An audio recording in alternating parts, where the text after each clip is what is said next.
A Great Argead Saga Alexine, Alexander the Great.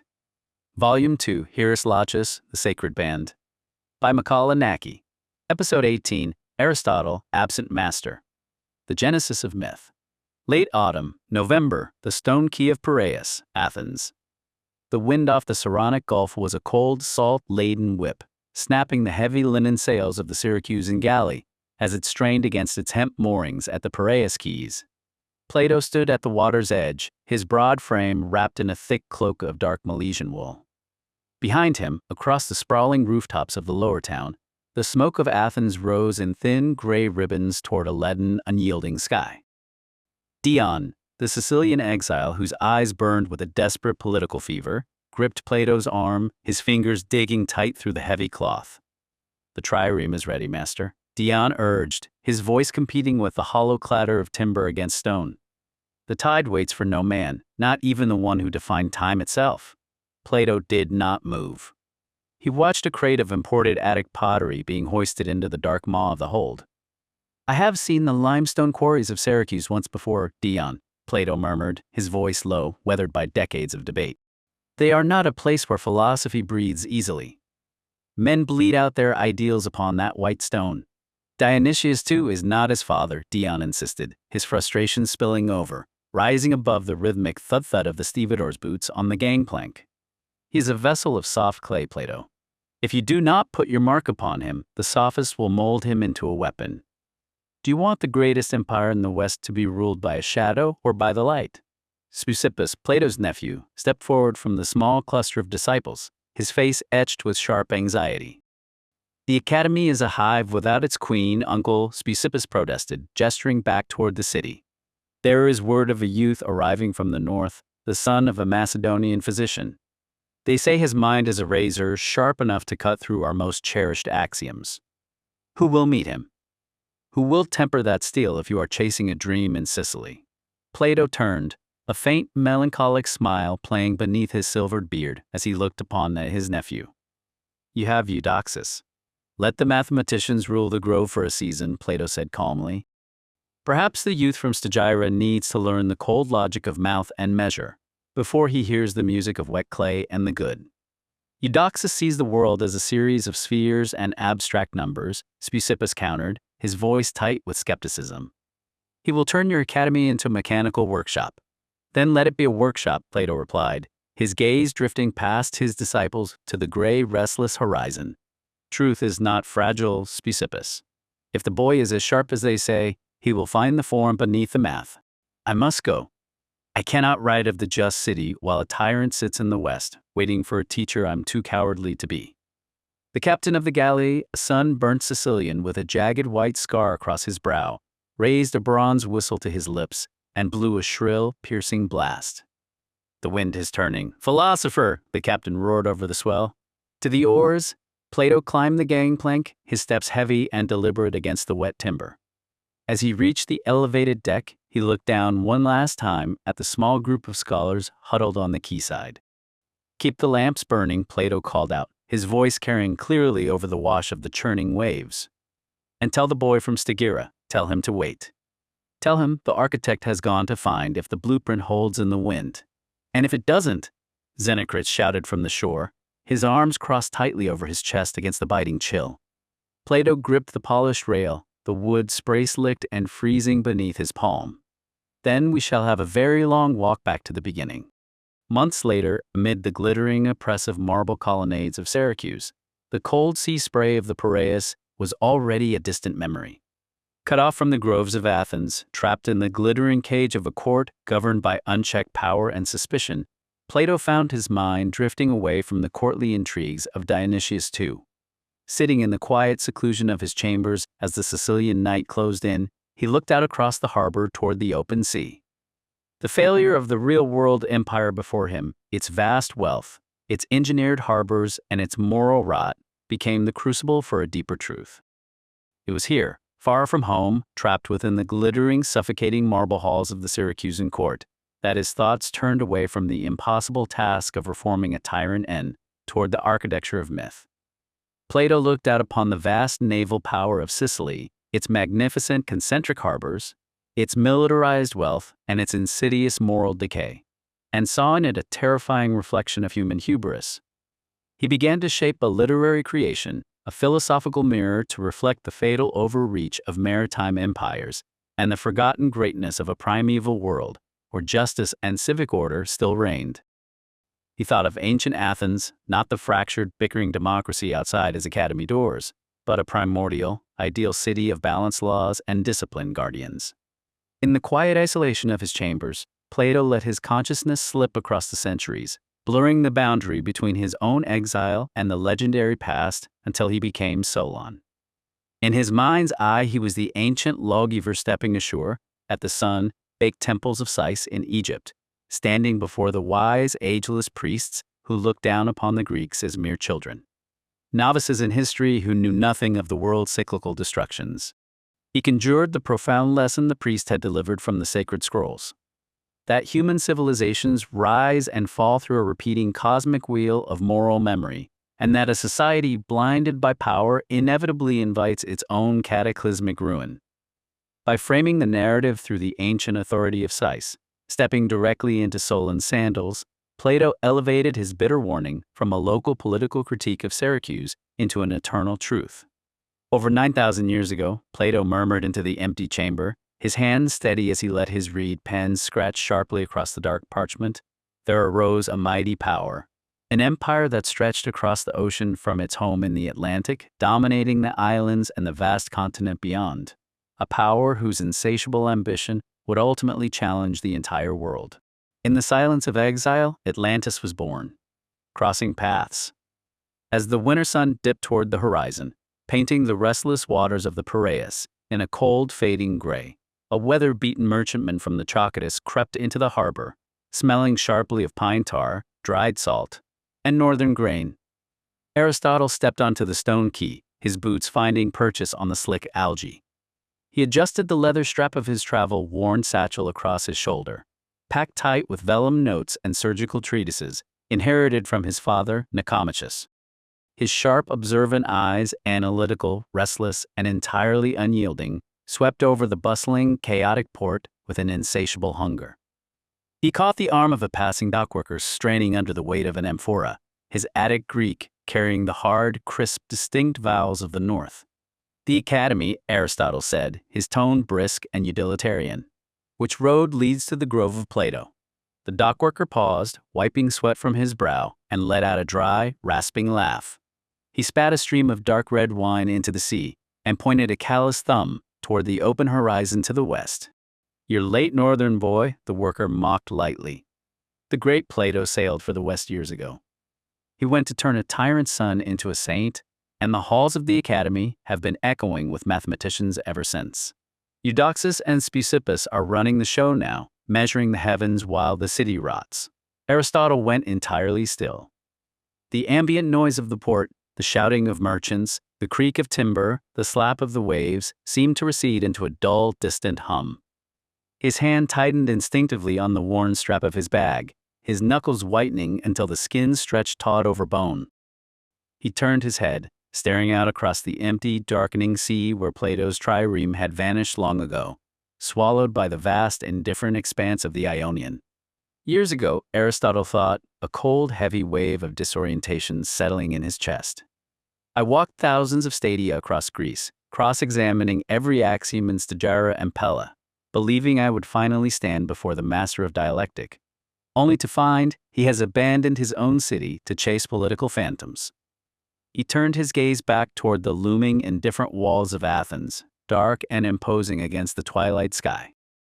He fled to chase ghosts in Sicily, Aristotle thought bitterly, a flicker of sharp analytical disappointment flashing behind his dark eyes as he weighed the irony. The man who wrote the blueprint for the ideal state has abandoned the real one. While the architecture of the polis crumbles under the weight of its own hubris, he looks to the heavens, trying to graft eternal forms onto the corrupt clay of a Sicilian court. A young Athenian student, passing by with a rolled parchment tucked beneath his arm and a look of academic exhaustion on his face, noticed the stranger's fixed stare and slowed his pace. "Looking for the master traveler?" the student asked, offering a sympathetic, cynical smirk. "You'll find no answers there today." Only men arguing whether a circle is more divine than a triangle. Aristotle locked eyes with him, his expression cold, calculating, and entirely unbothered by the student's condescension. "I did not come for a saint," Aristotle whispered quietly to himself, ignoring the student as a small, defiant, and intensely ambitious smile touched the corners of his lips. "I came for the truth. If the architect has gone to play politician in the West, I suppose I shall have to stay here and examine the foundations myself." Turning his back on the bustling harbor, the young Stagirite strode up the dusty road toward the city, his mind already discarding the poetic fables and transcendental forms that captivated the masters of the grove. While Plato sat in the suffocating luxury of a Sicilian court, weaving myths of sunken continents and divine retribution to explain the collapse of states, Aristotle sought a harder, more enduring architecture. He would not look to the heavens, nor would he invent primeval utopias to lecture kings. Instead, as he crossed the threshold of Athens to claim his place in the academy, his intellect locked onto the tangible world, ready to dissect the anatomy of actual human societies, categorize the machinery of governance, and lay bare the real, empirical mechanics of why empires rise, falter, and fall. As Aristotle walked the shadowed, dust-choked streets winding up from the Piraeus toward the heart of Athens, the romanticized myth of the city, celebrated by poets and idealized by orators, stripped away, revealing a harsh and decaying urban reality. His thoughts drifted back to the mentors who had first opened his eyes to this unvarnished world. Minds like Lysandra and Menander, whose sharp, unflinching observations had taught him to look past the glorious marble facades and examine the rot underneath. They were the ones who had forced him to see the dark underbelly of Athens, the grinding poverty hidden behind majestic colonnades, the quiet bribery corrupting the courts, the systemic decay of democratic institutions, and the very real structural vulnerabilities pointing toward the city's inevitable fall. To Aristotle, Athens was fundamentally broken, a city suffering from deep structural rot. A volatile democracy vulnerable to demagogues, extreme economic polarization, and institutional decay. Yet his diagnosis was rooted entirely in empirical reality, rather than Plato's moralizing idealism. While Plato sat in a Sicilian court, losing himself in transcendental forms and constructing moral fables of sunken island empires to lecture about lost virtue and divine retribution, Aristotle analyzed Athens as a clinical specimen. He knew that empires do not collapse because the gods grow angry or because humanity loses its divine spark. They fracture from within, brought down by flawed political engineering, bad constitutions, and human self-interest. The empirical reality was far uglier and far more fascinating than any myth. Refusing to chase ghosts in Sicily, write fables about lost continents, Aristotle tightened his grip on his satchel as he approached the gates of the academy, ready to dissect the living, breathing anatomy of human civilization and map out how societies tear themselves apart from the inside. A morning of shattered spheres. The dawn mist clung to the silver-green leaves of the ancient olives like a translucent shroud, but beneath the canopy of the academy, the air was already humming with an electric, restless energy. Aristotle moved through the peristyle with a cadence that unsettled the senior scholars. He was 18, his Macedonian tunic cut shorter and more practical than the sweeping gossamer robes of the Athenians. His eyes did not drift toward the friezes with reverence. Instead, they darted across the fluted columns, measuring their proportions with the cold precision of a carpenter. He followed the sound of a steady, rhythmic voice into the open-air exedra. There, beneath the looming shadow of a colossal bronze Athena, stood Eudoxus of Cnidus. The acting master was hunched over a large, shallow tray of fine white sand, his bronze stylus moving with the agonizing grace of a surgeon. "Observe the nested perfection," Eudoxus said, his voice resonant, filling the marble semicircle. He drew 3 concentric circles, each perfectly equidistant. "The planets do not wander, though the common name plan suggests a vagrant's path. No, they are fixed to invisible crystalline spheres rotated by the divine intellects. The stars are not mere matter. They are the jewelry of the gods, breathing a celestial fire that knows no decay." The student sat in rapt, breathless silence. Speusippus, Plato's nephew, nodded piously. "A perfect motion for a perfect soul," he whispered. Aristotle stepped from behind a fluted column, the harsh autumn sunlight catching the sharp, defiant bridge of his nose.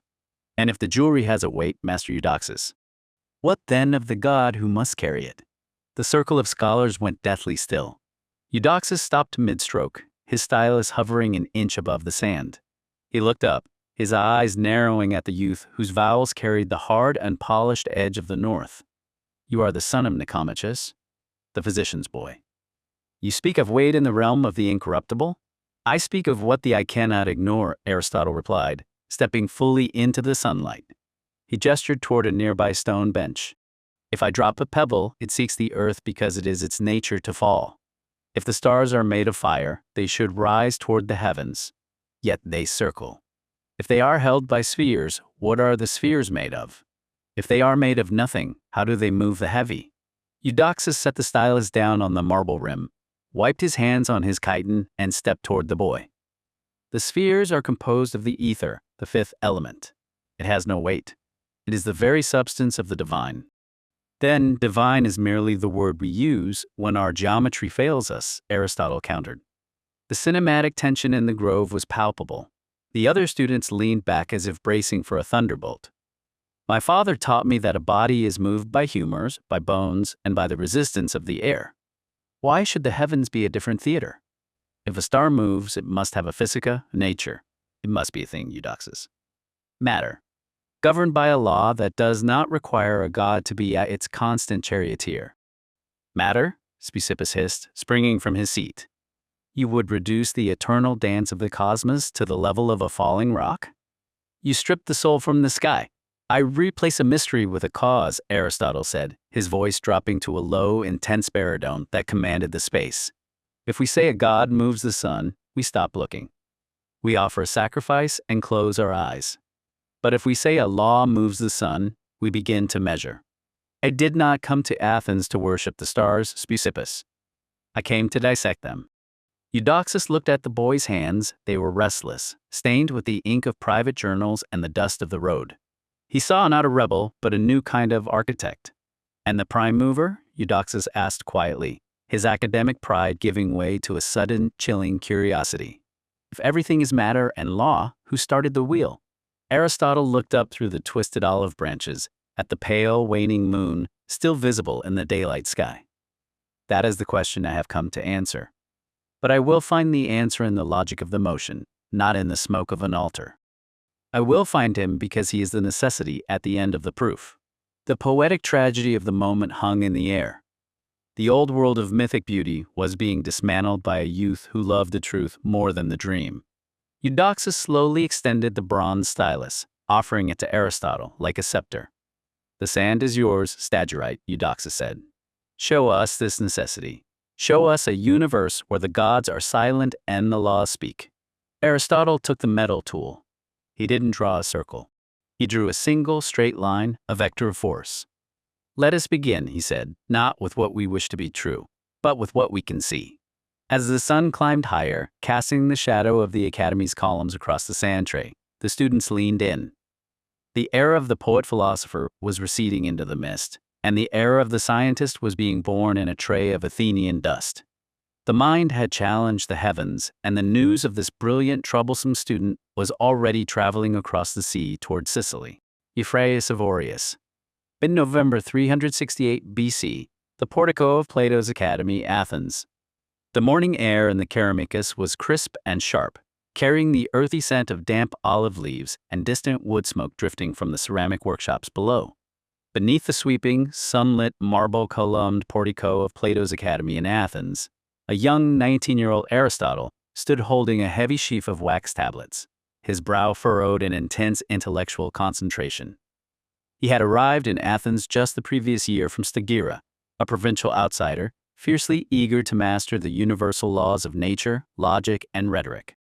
Stepping out from the morning lecture hall came Piraeus of Aureus, a senior scholar, mathematician, and political theorist whose sharp, uncompromising dedication to Platonic geometry made him one of the most formidable and respected figures in the master's inner circle. Born in the northern Euboean coastal town of Aureus around 408 BC, Piraeus had spent over a decade deeply immersed in the philosophical workshops of Athens. He was not merely a passive contemplator of abstract ideals. He firmly believed that mathematics and philosophy were the ultimate practical instruments required to surgically reshape the messy, corrupt politics of the fractured Greek world. Aristotle stepped forward, respectfully blocking the senior scholar's path, with a question that had been gnawing at him through hours of grueling geometric proofs. Master Piraeus, Aristotle began, his voice characteristically brisk, analytical, and probing. If the physical world is merely an imperfect shadow of eternal forms, how can we possibly construct an empirical science of politics? How do we bridge the pure geometry of the ideal state with the volatile, unpredictable passions of mortal men? Piraeus paused, turning his piercing, discerning gaze onto the young student from Stagira. The boy possesses a terrifyingly relentless mind, Piraeus thought inwardly, studying the sharp, restless intensity in Aristotle's eyes. He does not merely want to memorize the theorems like the others. He wants to dissect the universe and rebuild it piece by piece from the soil up. A faint, knowing smile touched the corners of Piraeus's lips. He reached out, gently taking one of Aristotle's wax tablets to trace a clean, perfect triangle in the soft wax with a small bronze stylus.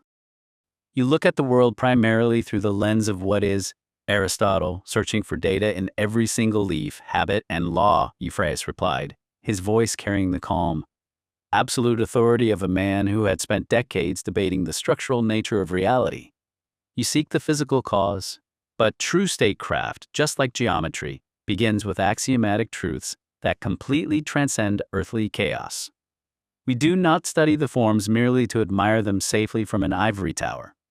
One day, these very principles must be carried out of Athens, across borders, to guide men who hold absolute power.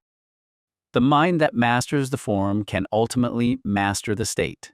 Aristotle held his breath, his analytical gears turning rapidly as he stared down at the perfect geometric lines etched into the wax. He speaks of power and philosophy as if they are twin engines, Aristotle thought, a deep realization taking root in his active mind.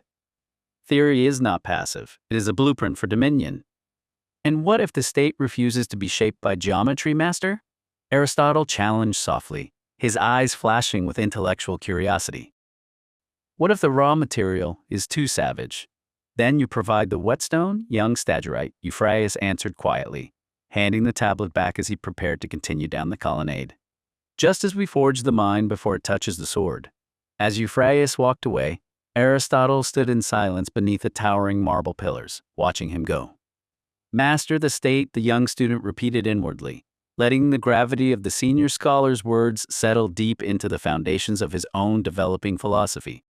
Thousands of stadia away, across the northern mountains in the dark guarded halls of Pella and the military camps of Thebes, wheels were already turning. The pristine theoretical geometry of the Athenian Academy was quietly preparing to collide head-on with the raw, bleeding reality of the Macedonian throne. Piraeus, sanctuary of Isis. While Lysandra managed the logistical web of their pharmaceutical trade, Menander's private devotions drew him into a vastly different subterranean realm.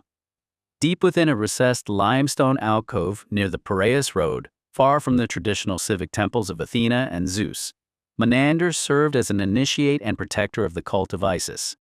The damp winter air inside the shrine was heavy with the scent of imported myrrh, burning cedar, and sweet lotus oil. Rows of flickering clay lamps cast long, dancing shadows against the painted stucco walls, depicting the divine rescue of Osiris. For Menander, the foreign goddess of resurrection and cosmic order, offered a profound sanctuary from the cynical, war-torn politics of Greece. It was during these quiet, incense-heavy hours of late November that Demetrius began frequenting the shrine. As one of the Epimelete, the commissioners who oversaw the very birth of Athens' fleet, Demetrius spent his days managing the bustling Neoria. He walked the stone slips of the dry docks, directing shipwrights, inspecting imported pine and hemp, and tethering the trireme fleet securely to the shore. He built the very spine of Athens, chained to a civic duty that demanded relentless perfection. Yet beneath his public authority and the heavy administrative weight of the state yards, he was entirely exhausted by the endless bureaucratic machinery of the polis. Initially drawn to the shrine by the exotic rituals and a quiet refuge from the chaotic keys, Demetrius soon found his attention captivated not by the altar, but by the quiet intensity of Menander. One evening, as the other initiates drifted out into the cold drizzle, Demetrius lingered by the stone basin, helping Menander douse the remaining lamps. The heavy smell of wet timber and sea salt still clung to Demetrius's cloak from his hours spent supervising the slipways. "You look for a different kind of healing here than the kind you dispense in the slums, Menander," Demetrius said softly, his dark eyes catching the amber glow of a dying wick. He speaks of healing, yet his own hands are raw from driving men to build engines of war, Menander thought, studying the fine lines of strain etched around the younger man's eyes. He spends his entire day chained to the assembly's demands, keeping the empire afloat with timber, pitch, and iron. Menander paused, holding a bronze snuffer, his guarded expression softening as he looked at the commissioner. "The body mends with a scalpel and a bitter draught, Demetrius. But the spirit dot. The spirit rots in a city like this unless it has something eternal to anchor to. And you found that eternity in an Egyptian queen of heaven," Demetrius asked with a faint, knowing smile, stepping closer. If only he knew how fragile our sanctuary truly is beneath the magistrates' noses, Demetrius mused silently, feeling the sudden, fierce pull of the man standing before him. "The ships I tether to the shore will eventually rot or burn. But here, in the dark, everything feels immortal." "I found a peace that Athens cannot tax or destroy," Menander replied, his voice dropping to an intimate murmur as the space between them vanished. In the quiet sanctum of the goddess, away from the prying eyes of the polis and the ceaseless demands of the dry docks, their tentative, unspoken affection blossomed into a fierce, clandestine romance, a fragile warmth holding back the approaching winter. The heavy oak doors of the sanctuary clicked shut, throwing a thick timber bolt that sealed away the cold, rain-swept alleys of Piraeus. Menander led Demetrius past the outer limestone basin into the heart of the lower crypt, where the flickering light of 100 small clay lamps cast long, undulating shadows against the painted stucco walls. The air here was dense and heavy, saturated with the rich, intoxicating reek of burning frankincense and dark myrrh, a sensory fog that seemed to blur the sharp edges of the mortal world. Demetrius, accustomed to the raw, sunlit clamor of the Neoria and the harsh accountability of the state assembly, stood frozen for a moment, his chest tightening as the strange, enveloping darkness closed in around him. "Step close," Menander murmured, his hand gently brushing against Demetrius' sleeve to guide him toward the inner circle of worshippers. "Inside these walls, the state has no voice. Let go of the shipyards." As the assembly gathered shoulder to shoulder on the damp stone floor, the nocturnal liturgy began. An elder priestess raised a pair of polished metal discs, and with a sudden, resonant crash, the rhythmic clashing of bronze sistrums pierced the stillness.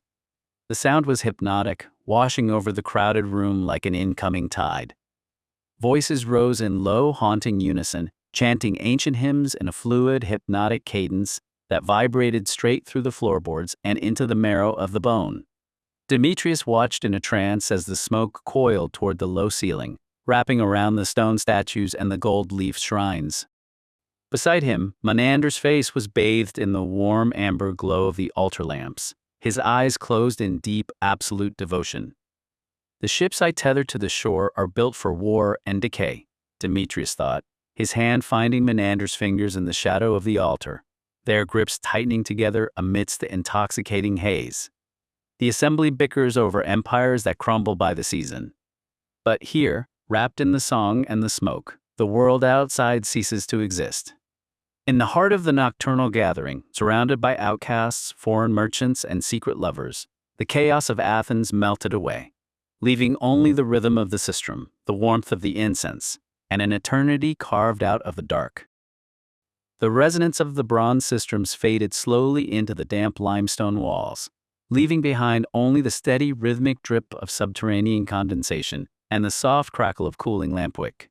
Demetrius stood motionless, his fingers still interlaced with Menander's in the fragrant dimness of the sanctuary. The weight of the Neoria, the unyielding ledgers, the timber supply quotas, the sharp-tongued scrutiny of the archons, felt as distant, unweightless as a dream from a former life.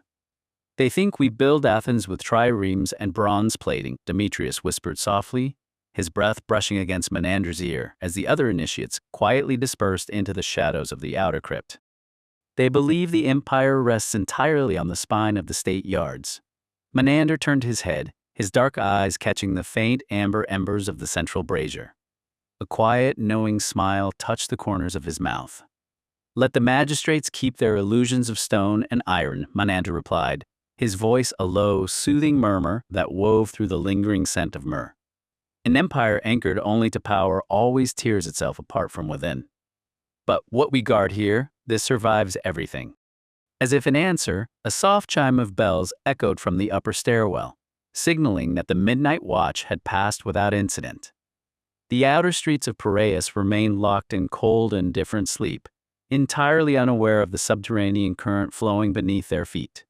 Drawing Demetrius closer against the chill of the winter night, Menander extinguished the final oil lamp, leaving the sanctuary bathed in the sacred, protective dark of the Great Mother. The dawn did not break over Athens with a single light. It fractured across the city, living into entirely different worlds. While Menander descended into the warm, incense-choked secrecy of the Isis sanctuary to anchor his soul against the empire, Lysandra walked a very different path through the cold, unforgiving stone of the Agora. Her steps led her not to hidden crypts or divine queens, but to the dust-swept steps of the Stoa, where her kinsman Dionysius had drawn her into the raw, abrasive orbit of the Cynics. Here there were no velvet veils, no golden statues of resurrection, and no sweet-smelling myrrh. There was only the blinding glare of the morning sun and the sharp, unfiltered bite of philosophy stripped down to bare bone. At the center of the gathering stood Antisthenes, a disciple of the old gadfly Socrates, and beside him the notorious Diogenes of Sinope, whose very presence was an insult to the polished marble of the city. They did not whisper behind locked doors. They shouted from the open street corners, holding up a cracked mirror to an Athens choking on its own self-importance. "Look at them," Dionysius muttered bitterly, gesturing toward a group of wealthy magistrates strutting past in embroidered cloaks, their heads held high with civic pride. "They spend their lives bowing to laws that mean nothing and accumulating wealth they will leave to ungrateful sons. They call themselves free, yet they are chained to every idle whim of the polis. They are building cages out of gold and calling it civilization," Lysandra thought, her gaze fixed on Diogenes as the philosopher tossed aside a hollow wooden bowl, having just watched a street child scoop water with his bare hands.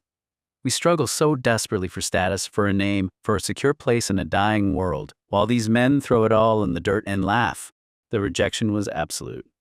To the Cynics, social status, hereditary wealth, political power, and even the basic human need for a roof overhead were nothing more than artificial constructs, hollow shadows that blinded mortals to the only true pursuit: virtue.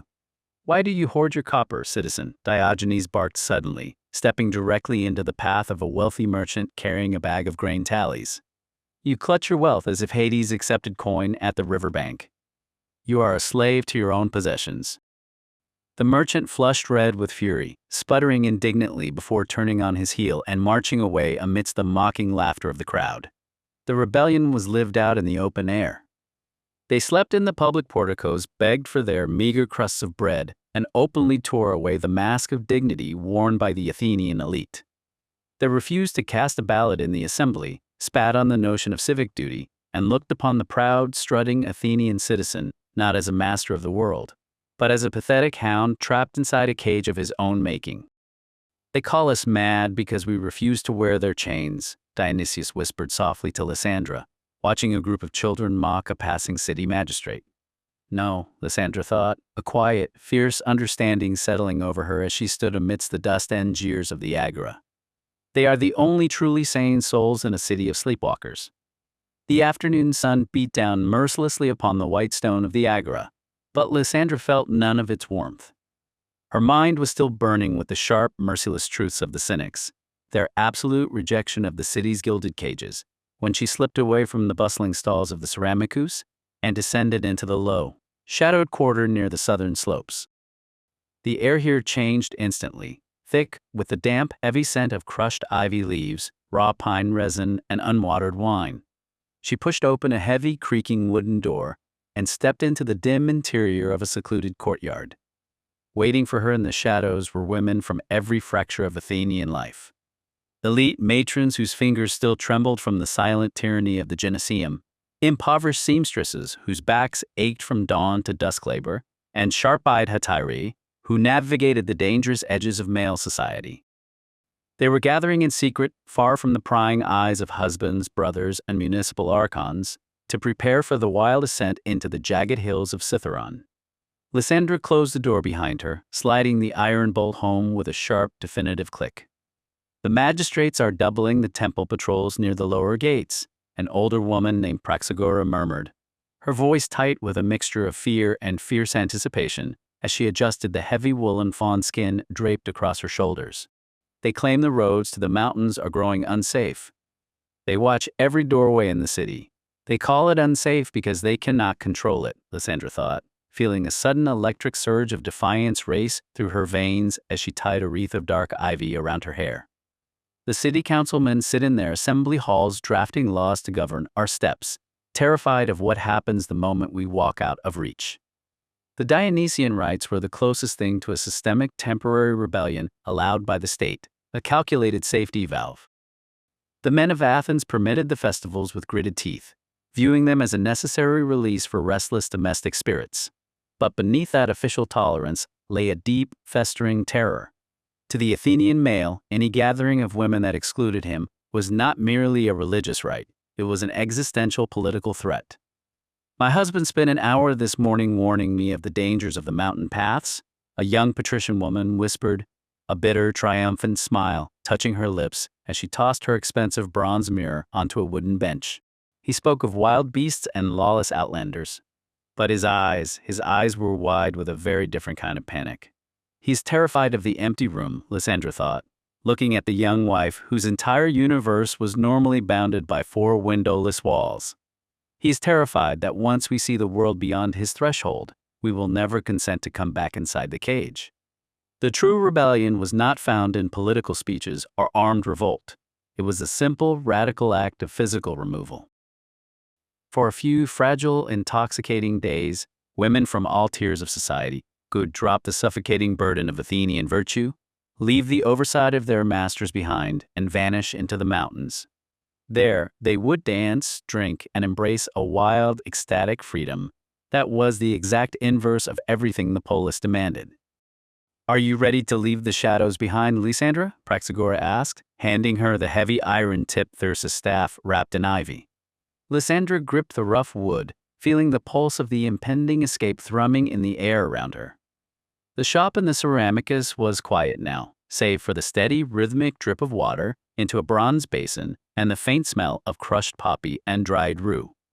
Lysandra stood amidst the rows of clay jars and pestles, her fingers tracing the edge of a grinding stone. Let the magistrates guard their stone temples and write their endless ledgers, Lysandra thought, her gaze lifting toward the dark looming silhouette of the distant mountains waiting in the twilight. When the drums begin to beat in the dark, the city of men will find that half its soul has simply walked away, and no power on earth can call us back. For women like her, the rebellion was not fought with bronze or blood, nor did it echo in the open air of the assembly. It was the quiet, invisible defiance of existence itself. By choosing to live and labor as a professional healer, rather than sinking into the silent, dependent confines of a traditional oikos as a wife or a slave, Lysandra operated entirely outside the state's rigid grid. That sheer independence made her, and the hetairai, who walked beside her, legally and socially dangerous to the men who claimed to own the world. They were the invisible rebels. They did not need to storm the Acropolis or shatter the city gates.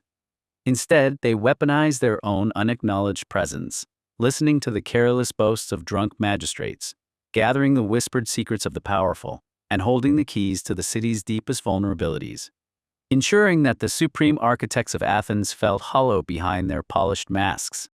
Yet the city's paranoia extended far beyond the shadows of the shops. Across the streets, the memory of another kind of rebellion still haunted the paving stones, the legacy of the seditious philosophers. Nearly 3 decades had passed since Socrates drank the hemlock, condemned not for plotting a military coup, but for the far more terrifying crime of teaching the youth to question the absolute foundations of Athenian society. The ancestral gods, the unyielding laws, and the unchallenged authority of the elders. The Athenian system was meticulously designed to be self-correcting. If a rebel became too loud, the state struck, banishing them through ostracism or forcing the cup of poison into their hands. Therefore, the most effective rebels understood the rules of survival in a dying empire. They learned to play the part of the servant, the marginalized woman, or the invisible provider, while secretly manipulating the threads of the system from beneath. They lived on the absolute fringes, like the Cynics who owned nothing and wanted nothing, leaving the magistrates with no leverage to crush them. Or they surrendered to the wild chaos of Dionysius, reclaiming their autonomy in the mountains for a few stolen, ecstatic hours. Standing in the dim, flickering light of her workshop, Lysandra knew the truth that the passing philosophers and arrogant archons refused to see. The entire ideology of the Athenian polis was nothing more than a crumbling stage, built on illusions of divine right and eternal order. And she, along with the secret keepers, the midnight worshippers, and the silent outcasts, was simply waiting in the wings for the actors to lose their nerve. To be continued in episode 19, Shadows on the Threshold. Watch and listen now. Watch the cinematic video trailer. Listen to the full saga now. Bookmark Volume 1, Talesius Playlist. Volume 2, Hieroslachus, the Sacred Band Playlist. Bookmark Volume 1, Divine Oracle Playlist. Join the Vanguard. A new episode drops every single day until the epic conclusion of Volume 2. Each chapter delivers a tight, hyper-focused 10 to 30-minute hit of cinematic historical drama, perfect for your daily plunge into antiquity. Subscribe to follow the bloody rise of the Argead dynasty. Thumbs up to help push our Vanguard through the algorithm's gauntlet. Comment below.